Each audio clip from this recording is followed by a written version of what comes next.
Salam sejahtera Malaysia, denyut nadi suara rakyat bergema di channel ini. Terima kasih kerana terus bersama-sama di dalam channel ini untuk mendapatkan berita terbaru setiap hari. Bagi anda yang pertama kali berada dalam channel ini, sila pastikan untuk anda menekan butang subscribe, like dan share.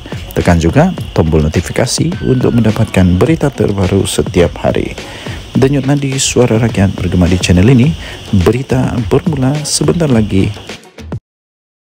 Salam sejahtera Malaysia, denyut nadi suara rakyat bergema di channel ini.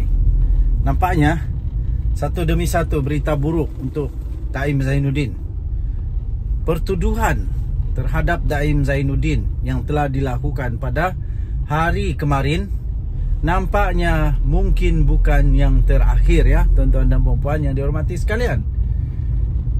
Disahkan bahawa pertuduhan semalam itu mungkin bukan yang terakhir. Jadi mimpi ngeri, karma, balasan kepada Daim Zainuddin kalau dia ada buat salah bakal akan menimpa dirinya lagi. Kalau ada dia buat salah. Kalau dia tak buat salah, tak payah risau, tak payah takut. Pasti kebenaran akan muncul juga. Tapi kalau memang ada kesalahan, memang ada unsur-unsur jenayah, memang dia perlu risaulah.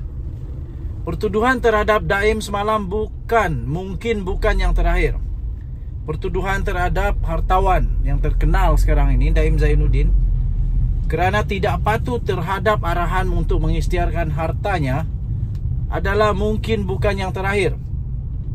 Ini susulan terdapat lagi siasatan terhadapnya berkaitan dengan kesalahan yang lain, yaitu salah guna kuasa dan pengubahan wang haram.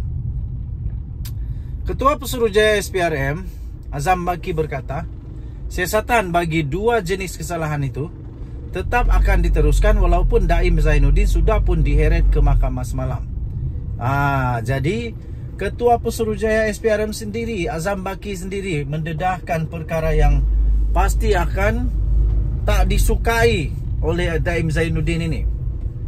Kalau untuk kesalahan tidak mengisytiharkan, gagal mengisytiharkan seperti yang dikehendaki oleh SPRM, itu dia punya hukuman itu ringan.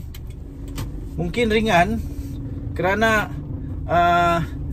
dendanya pun kalau setakat 100,000 tu bagi saya mungkin bagi Daim Zainuddin kerana dia cukup kaya.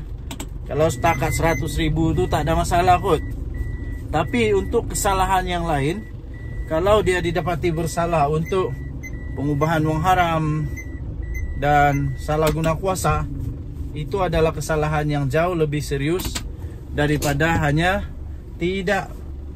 gagal mengisytiharkan harta seperti yang dikehendaki oleh SPRM.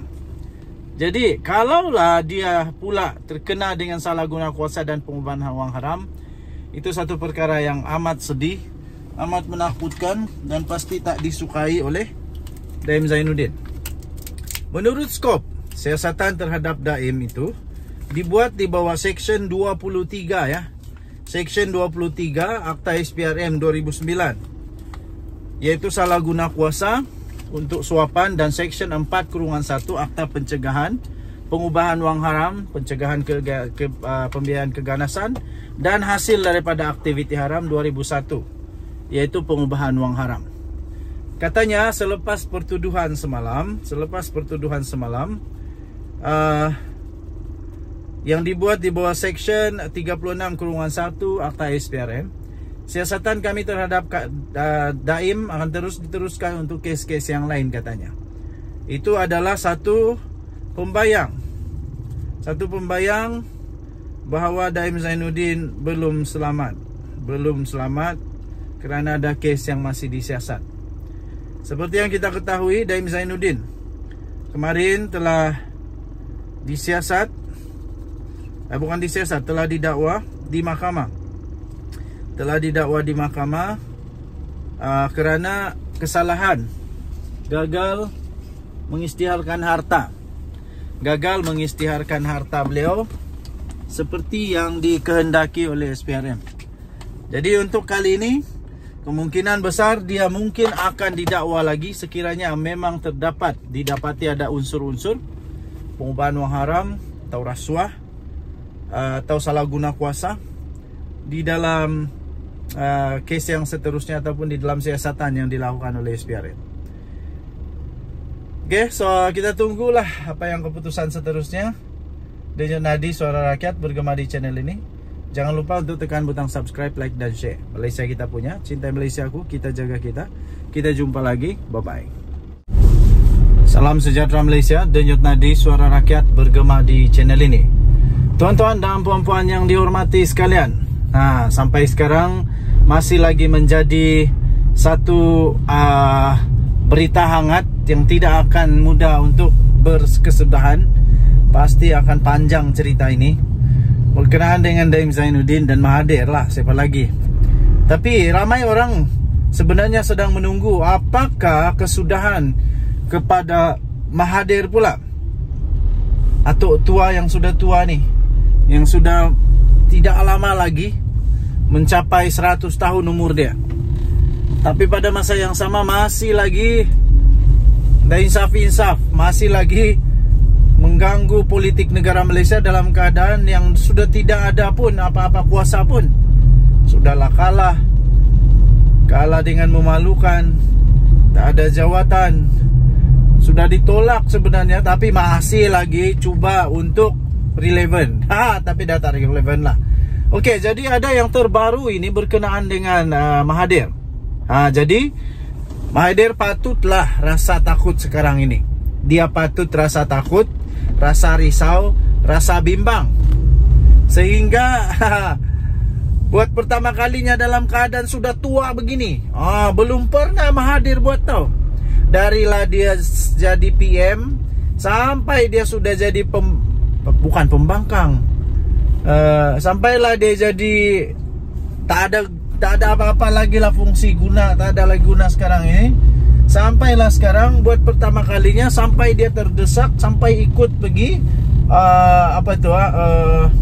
hantar memorandum tu yang berhimpun di depan Istana Negara, sampai disiasat oleh pihak polis sebab yang ada kebenaran hanya hantar memorandum. Tapi diorang buat pula perhimpunan, tak bolehlah katakan agaknya perhimpunan haram sebab tiada pun kelulusan daripada pihak berkuasa untuk mereka berhimpun di sana.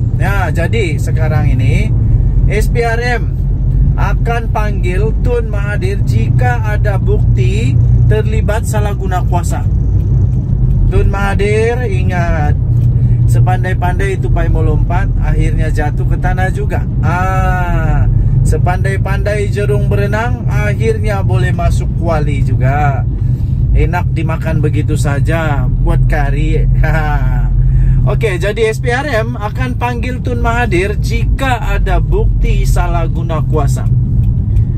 Suruhanjaya Pencegahan Rasuah Malaysia SPRM tidak menolak kemungkinan bahawa bekas Perdana Menteri iaitu Tun Dr. Mahathir Mohamad akan dipanggil sekiranya bukti menunjukkan adanya pembabitan beliau dalam kegiatan salah guna kuasa. Sumber berkata demikian ketika dihubungi oleh Astro Awani pada Isnin, namun enggan mengulas lanjut perkara itu. Sebelum ini, sumber memberitahu siasatan terhadap SPRM terhadap Tan Sri Mokhzani dipercayai ada kaitan dengan dakwaan guna kuasa membabitkan bapanya Dr. Mahathir. Seorang lagi anak Mahathir, Mirzan, turut disiasat, namun kes itu adalah kes yang berbeza. Kalau tak silap, Mirzan hanya supaya dia mengisytiharkan harta. Tapi untuk Mokhzani, Mokhzani ini agak agak dahsyat sikit lah. Sebab mungkin membabitkan bapaknya Dr. Mahathir. Seorang lagi anaknya dalam siasatan sekarang, Mirzan, tapi itu kes yang lain lah. Siasatan SPRM membabitkan Mokhzani dan Mirzan ada kaitan dengan bapa mereka, kata sumber itu. Namun kes Mokhzani dan kes Mirzan masing-masing tiada kaitan antara satu sama lain, katanya ketika dihubungi di sini pada Ahad yang lalu. Okey, so Kita tunggu apakah akan terjadi.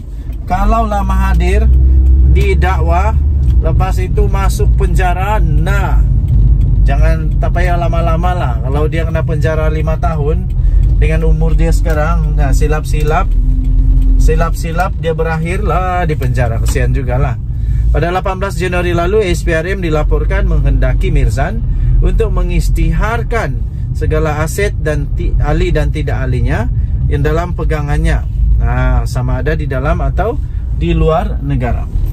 Oke, so tuan-tuan dan perempuan yang dihormati sekalian, kita tunggulah apa seterusnya drama. Ini bukan drama buat-buat tau, ini drama betul-betul. Oke. Nah, tadi yang saya bacakan itu, yang saya kongsikan tadi itu daripada Sinar Harian. Kita jumpa lagi, bye-bye.